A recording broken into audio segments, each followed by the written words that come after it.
খুব ভালো মনে পড়ে আমার, যখন আমি এই লাইনে নতুন, এত সাথে তো বুঝতাম না, অজু করাই জানতাম না।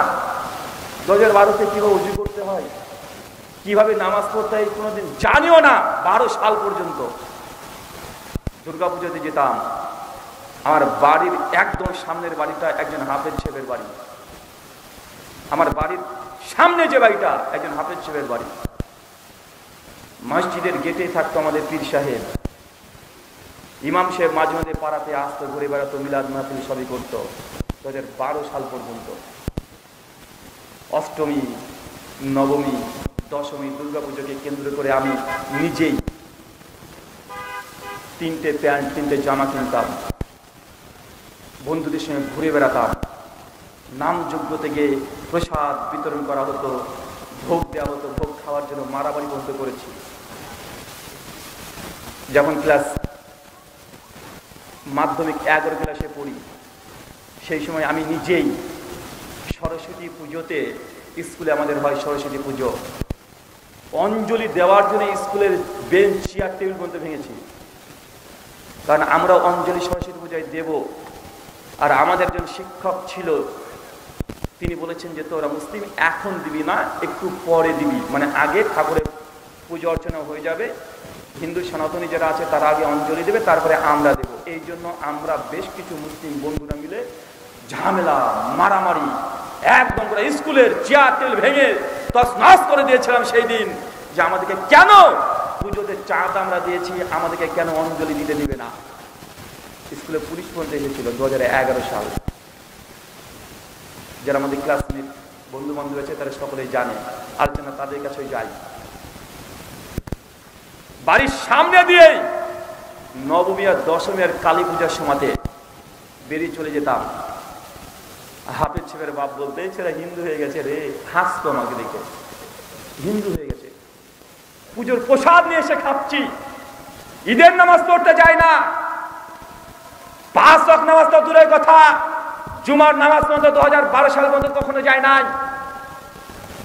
কোনো একদিন কেউ এসে বলেনি যে রাহুল, তুমি যে পুজোর পোশাক খেতে যাচ্ছ, তুমি যে দুর্গা পূজাতে নতুন পোশাক কিনেছো, এটা শিরক, এটা করলে মুসলমান মুসলিম থাকে না, সে কাফের হয়ে যায়, সে জাহান্নামে চলে যায়, এখনই বাপ তুমি তওবা করো, এই কাজ আর কখনো করো না। এই কথা জিন্দেগিতে বলেনি, শুধুমাত্র বলেছে হাসতে হাসতে যে ছেলে হিন্দু হয়ে গেছে। এটা বাস্তবতা। এখনো হাজার হাজার ছেলেরা আছে, হাজার হাজার ছেলেরা আছে যারা ইসলামটা এখনো বোঝে নাই। ইসলামের দাওয়াতকে মাথায় হাত বুলিয়ে বলা হয় নাই, তারা আধুনিকতার যত রকমের কালচার চলছে সেগুলোতে মত্ত হয়ে আছে। কারণ আমরা সেই সমাজ থেকে এসেছি, আমরা জানি। আমরা ছোট ছোট কিছু বিষয় নিয়ে কথা বলি, এইগুলো আমাদের দুর্ভাগ্য যে মুসলিম উম্মার সামনে দাঁড়িয়ে এই কথাগুলো বলতে হয়। কিন্তু সাধারণ আম জনতা যদি আপনি চিন্তা করতে পারবেন না যে তাদের কি পরিস্থিতি।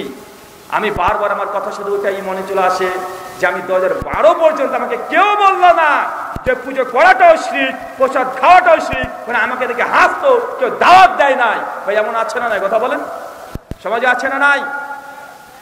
কিন্তু যখন আল্লাহর পক্ষ থেকে হেদায়েত আসে, ডক্টর জাকির নায়েকের আলোচনা শোনার পর থেকে, ডক্টর জাকির নায়েক যখন আলোচনা করলেন কোরআন and modern science, doctor William ক্যাম্বেলের সঙ্গে ডিবেট, ওটা দেখার পরে মানে মনে হলো কি না কি দেখছি। একের পরে এক যখন আলোচনা শুনি, আর আল্লাহর পক্ষ থেকে যখন হেদায়েত চলে আসে, যখন প্রথম মসজিদে যাই 2013 সালে নামাজ পড়তে, প্রথম ফার্স্ট উজু কিভাবে করতে হয় সেটাও জানতাম না, কেউ শেখায় নাই, কেউ হাত ধরে বলে নাই যত মসজিদে যেতে হবে, কেউ বলেনি। যখন চলে যাই নামাজ পড়ি, মোটামুটি 1-1.5 বছর 2015 কাছাকাছি পর্যন্ত ওইভাবেই আমাদের সমাজ ছিল বেরলভী সমাজ। বেরলভী সমাজ, কবর মাজার পূজা এটাই ধর্ম, ওটা 2 বছর করেছি। কিন্তু যখন আস্তে আস্তে কোরআন সুন্নাহর বিভিন্ন আলোচকদের আলোচনা শুনলাম, ডক্টর জাকির নায়েকের একটা আলোচনা শুনলাম, ডক্টর জাকির নায়েককে প্রশ্ন করছে, দেখবেন মুসলিম উম্মার ঐক্য, একটা ডক্টর জাকির নায়েকের বক্তৃতা আছে। প্রশ্নোত্তর যে প্রশ্ন করেছিল যে আমরা যখন সালাত আদায় করি, কিছু দেখি স্টাইল নাভির নিচে, কেউ বুকের উপরে, কেউ হাত ছেড়ে দেয়, তো কোন স্টাইলটা সঠিক? ডক্টর জাকির নায়েক উত্তর দিয়ে বলেছিলেন সেই সময়তে যে বুকের উপরে হাত বেঁধে নামাজ পড়তে হবে, এটাই সহি, নাভির নিচে হাত বাঁধা হাদিস এগুলো সহি নয়। তখন সেই দিন মন বন্ধ করে বলেছে, কি ব্যাপার, আমি এত সাথে জানি না। আমি সঙ্গে সঙ্গে গিয়েই মাগরিবের আগে এই আলোচনা শুনেছি।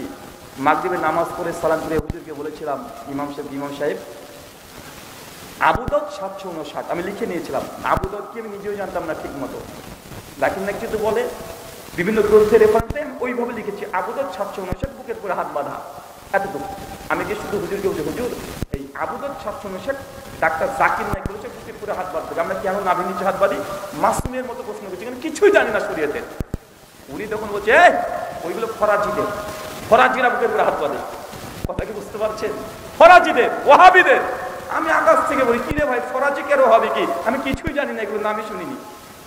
আমি বললাম হুজুর মনে খুব বেশি জানে না তো, পীর উনি নাকি অনেক বড় পীর।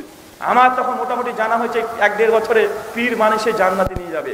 প্রত্যেক নামাজের পরে পীরের কাছে গিয়ে বসে থাকতাম, গল্প করতাম, আলোচনা করতাম, উনিও বলতেন, শুনতাম, ঘটনা বলে শুনি, ভালোই লাগে।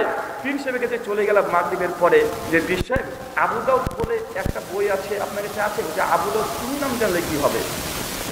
আমি বলছি ডাক্তার জাকির নাইক বলেছে। কি বলেছে? উনি বলেছেন আবু দাউদ 759 বুকের উপরে হাত বাঁধতে হবে, এই হাদিস তিনি বলেছে। আমরা কেন নাভি নিচে হাত বাঁধি? উনি সঙ্গে সঙ্গে রেগে চোখগুলোকে উল্টো করে বলছে, ডাক্তার জাকির নাইকের বক্তব্য শোনা যাবে না, ও হচ্ছে ওয়াহাবি, ও কাফের, ও নবীকে এই বলে, এটা এই বলে। আমি অবাক, বলে কি যে লোকটা গোটা বিশ্ব জগৎ ইসলামকে প্রেজেন্ট করছে, যার সামনে সেই ইহুদি খ্রিস্টান নাস্তিক কেউ টিকে থাকতে পারে না, বক্তব্যের পরে কয় 100 মানুষ লাইন দিয়ে কালেমা পড়ছে, তাকে বলে তো ইহুদি খ্রিস্টান। এই কথাটা সেদিন আমি নিতে পারি নাই, সঙ্গে সঙ্গে চলে গিয়েছিলাম। যাওয়ার পরে সে চেষ্টা হচ্ছে আবু দাউদ কোথায় পাবো। একদম 2 জন মিলে একসঙ্গে শুধু আলেমদের দরজায় দরজায় গিয়েছি, যে হুজুর আবু দাউদ 759। কেউ আবু দাউদের খোঁজ দিতে পারে না। কেউ যখন দিতে পারে না, কয়েকদিন পরেই সঙ্গে সঙ্গে ডক্টর জাকির নাইকের IRF এর নাম্বারে ফোন করলাম। তো ওখানে ফোন করে জিজ্ঞাসা করছি যে স্যার हाथ कहाँ पर बांधना सही है? तो उन्हीं संग से अबू दाऊद के अंदर 2 रिवायत मौजूद है, एक नाभ के नीचे, एक सीने के ऊपर जो हादिस है वो बिल्कुल सही है। सही खुज़ैमा के अंदर भी ये हादिस मौजूद है, नाभ के नीचे जो हादिस आई है बिल्कुल सही है। अबू दाऊद वहाँ पर लिखा है रेफारेंस। ওই পার থেকে ফোনে আওয়াজ আসলো, আবু দাউদ 756, 57, 58 নাভি নিচে হাত যায়িব, আবু দাউদ লিখে রেখেছে, দেখবেন, তাই বললো। আর 759 আবু দাউদে লেখা আছে। আর সেই খুজাইমা, তো সেই খুজাইমা তো সেই সময় পাওয়া যায় না, খুঁজে বেড়াই আবু দাউদ, পাই না। একজন বন্ধুর কাছে গেলাম, ও তখন বলছে যে ঠিক আছে দেখি এখন ইন্টারনেটে সার্চ করে পাওয়া যায় কিনা। উনি ইন্টারনেট সম্পর্কে বেশ ভালো জানতেন, তো যে 12 সেটা ইন্টারনেটের স্পিডও ছিল না। উনি সঙ্গে টাইপ করে বের করেছে, আবু দাউদ ইসলামিক ফাউন্ডেশন পেয়ে গেছে। আলহামদুলিল্লাহ, PDF ডাউনলোড করেছি, খুঁজছি হাদিস নাম্বার কিভাবে করে এটাও জানতাম না। চাকাটা মানুষের ঘোরায় আর একটা করে সিরিয়াল নাম্বার চেঞ্জ হয়, আইডিয়া করে নিলাম এটা হাদিস নাম্বার হবে, লাগাও 759 ঢুকে গেলাম। যাই দেখছি ডাক্তার জাকির নাইক যা বলেছে সেম টু সেম ওই জিনিসই আছে। আলহামদুলিল্লাহ পড়ে তার পরের দিন চলে গেছি মাগরিবের নামাজ পড়তে। নামাজ পড়ছে, আল্লাহু আকবার, বুকে হাত, চোখে দেখা হয়ে গেছে, অমনি বুকে হাত শেষ। কিছু কিছু হুজুর আবার লক্ষ্য করেছে, এশার সময়তে গিয়েছি, আবু দাউদ যখন পেয়ে গেছি, নামাজ পড়ে দৌড়তে দৌড়তে আবার চলে গেছে আমার দোকান ছিল সেই সময়। এখন তো তুমি কটূক্তি করো অনেকেই যে আমার দোকান আছে তাই, আমি দোকান চালাতাম, কম্পিউটার দোকান, এই জন্য অনেকে কটূক্তি করে। সালাফদের মধ্যে কেউ শুধু ওয়াজের উপরে নির্ভর করে ব্যবসা করে খেয়েছে এবং দৃষ্টান্ত নাই, তারা নিজ হাতেই কাজ করেছে কি করে নাই? সহিহ বুখারী 2072 নম্বর হাদিস। আল্লাহ নবী বলছেন প্রত্যেক নবীদেরকে দিয়ে আমি আল্লাহ ছাগল চড়িয়ে নিয়েছি। কি চড়িয়ে নিয়েছে? নবীকে ছাগল চড়ানি রাখাল বলবা? আরে এটা নাস্তিকদের কথা। নাস্তিক বেধর্মীরা আমাদের নবীকে অপমান করে, যে ছাগল চড়ানো রাখাল বলে। আর বর্তমান জামশেদ মজুমদার ভাই ও মধু বিক্রয় করে, তাই মধু বিক্রেতা। ব্রাদার রাহুলকে বলছে ও ওই বিক্রেতা। ডক্টর জাকির নাইককে বলছে প্রস্রাব পায়খানার ডাক্তার। আছে না নাই? কথা বলেন। এরা হচ্ছে নাকি সমাজের আলেম। এদের বিরুদ্ধে কথা বললে নাকি আমরা আবার উল্টো হয়ে যাই, ইহুদি খ্রিস্টানের দালাল। আশ্চর্য। মাগরিব করে সংসার চলে গেছি, এসাতে মাগরিবের সময়তেই আবু দাউদের কিতাবুস সালাতের কয়েকশো হাদিস শুধু রিডিং করেছি, যতই পড়ি ততই ভালো লাগে। হাদিস প্রথম পড়ছি, টাটকা লেখা আছে, জোরে আমিন বলতে হবে। আমার সঙ্গে আমার একজন বন্ধু ছিল, ও আমরা দুজনায় পড়ছি। এসাতে গিয়েছি, আল্লাহু আকবার, সূরাতুল ফাতিহা শেষ, এবার বলেছি আমিন। নামাজ শেষ, আর ধৈর্য ধরেনি, সঙ্গে সঙ্গে ইমাম সাহেব ঘুরে তখন কে কে তোমরা দুজন কি আবার? ইমাম সাহেব বলে কি আবার তোমরা কি লামুজাবি হয়ে গেলে? আমি তখন সঙ্গে সঙ্গে বলছি ইমাম সাহেব ওইসব জানি না, আবু দাউদ 759 বুকের উপরে আর আবু দাউদ 944 জোরে আমিন এতটুকু জানি, দুটো রেফারেন্স বলে দিন আগে। ধর্মক্রমে শুরু হয়ে গেল, চললো 1 বছর। জোরে আমিন বলা মনে হচ্ছে সেই সময়তে যে জোরে আমিন বলতে বলার কারণে এত নির্যাতন, এত কথাবার্তা, এত হাজার হাজার আলেম তারা নিয়ে এসেছে, মানে প্রত্যেক ওয়াক্তে নতুন নতুন হুজুররা আসে আর আমাদের সামনে বসিয়ে দেয়। আমি এরকম তো ছিলাম না রে ভাই, আমাকে জোর করে করিয়েছে এরা। আমি ভালো ছিলাম, আমাকে খারাপ করেছে কিছু হুজুরে।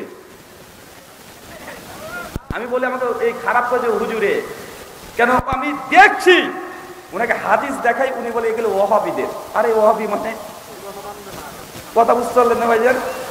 মানে আমি তো তখন নতুন নতুন যখন এগুলো হলো, ডক্টর জাকির নায়েকের বক্তৃতা দ্বারা প্রভাবিত।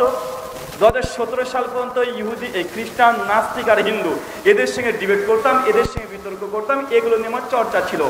কিন্তু যেই দিন থেকে শুরু হয়ে গেল এই যে চতুর্দিকে যখন দেখি, মানে আমি যখন মানে বুকে হাত বেঁধে নামাজ পড়তে দেবে না, আমাকে বলছে এবং নামাজ পড়লে মসজিদে আসতে পাবি না, জোরে আমিন বলা যাবে না, 8 টাকা তারাবি পড়া যাবে না, সব কাছে প্রতিবন্ধকতা সৃষ্টি করে দেয়।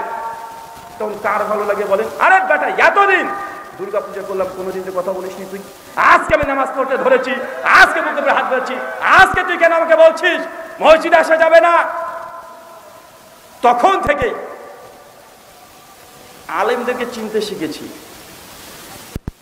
কোরআন মাজিদ সূরা আরাফ ভালোভাবে পড়বেন, 177 নম্বর আয়াত থেকে আল্লাহ কোরআনে আলেমদেরকে 2 ভাগে ভাগ করেছে। একটা উলামায়ে সু, ইহুদি উলামারা ছিল যারা প্রচলিত সমাজের বিরুদ্ধে কখনো কথা বলতো না। 2, নিজে যা বলতো তা আমল করতো না। 3, সত্য জানতো, সত্য প্রচার করতো না। 4, বাজে কাজ হচ্ছে জানার পরেও পাশ কেটে চলে যেত। এই যে উলামায়ে সু, টাকা পয়সার জন্য তারা হককে উল্টো পাল্টে দিত। উলামায়ে সু এর এগুলো বর্ণনা।